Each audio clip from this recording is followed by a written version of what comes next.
Before we argue about what might be under the pyramids, there's a more uncomfortable question that I think we need to answer first. What if the method used to detect it already works? Because if that's true, the conversation changes completely. Obviously, there's been an amazing amount of interest and controversy because of your work. We should explain to everybody right off the bat what this is about. You are the man that was at the head of this research that is looking at structures that are underneath the bottom of the pyramid. And incredibly controversial, very fascinating. And if it's accurate, it essentially rewrites all of human history. Yes. Thank you for this invitation. That clip comes from a recent episode of the Joe Rogan Experience. The guest, Filippo Biondi, and he specializes in satellite radar and signal processing. I've actually done a few videos on these controversial SAR tomography scans, and these potential findings just keep getting more intriguing. Now, before anyone looked under Giza, his team tested this same method on places that we already understand. So we know quite a bit about the Khufu pyramid and what the chambers are inside of it. Did this technology accurately describe the pyramid itself and the insides of it, the chambers that we know exist? Absolutely, yes. Because we have detected this multi-layer structure that is inside the Khufu pyramid, the so-called Z. We have discovered it very well from the space, and it is located inside the pyramid. We gave an image also of the other known structures, like the Grand Gallery. The Grand Gallery. The Grand Gallery.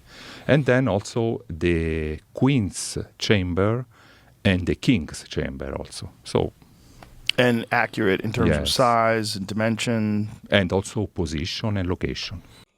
Now, this part matters because it's where most people misunderstand this claim. They aren't seeing through rock like X-ray vision. They're using satellites and the radar on those satellites to measure surface vibration patterns and then reconstructing what kind of structures might exist below that would produce those signals. And this method already works. It detected a laboratory buried more than a kilometer inside of a mountain with the exact correct shape, size, and orientation. So, this means the question isn't, is this technology real? The real question is, what happens when that same method is pointed at Giza? How many different scans have been done on this area? 200 or 300, more than 200. More than 200, and all with uniform results? Yes. Wow. Yes. So there's been an immense amount of backlash on these scans, as you've probably heard, but the proof is in the pudding. Over 200 satellite passes, different orbits, different radar systems, different countries involved, and the same result keeps coming out.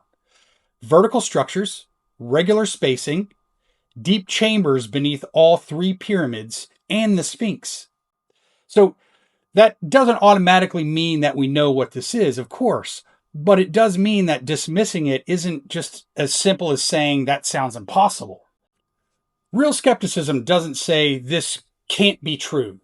Real skepticism asks, how could this be wrong? And to dismiss this, you'd have to explain why different satellites using different data keep reconstructing the same geometric patterns in the same locations. That's not belief, that's a data problem, really. And notice what isn't being claimed. No one is claiming that they know exactly what these structures are. No one knows their age. No one knows their purpose. People have definitely speculated. But the only claim on the table is this: the signal doesn't behave like natural geology. And that's it. Everything else comes later, after verification. Now, are you absolutely convinced that this data is accurate, or have any of the criticisms of any of the people that are trying to debunk it, has any of that resonated with you and rang true? Is there any validity to any of the criticisms? Radar is only precise. The nice thing that has radar is the precision, and especially from space, because space, it is a very silent environment. You don't have noise, the platform is very stable. So when you transmit electromagnetic waves, they return back with absolute precision. And it's recreated over and over again in these 200 plus scans that you've done with various different satellites, correct? Not just one, so that one could have errors. Yeah. So you're convinced? I'm convinced, 100%, because... Wow. You don't have to believe a story. You just have to decide whether ignoring repeatable data is still skepticism or it's something else. And in my opinion, that's why this conversation, I don't think, is going away anytime soon. There is repeatable data, and replication matters more than belief. And man, I hope the Egyptian authorities allow further studies on this whole thing. It is fascinating.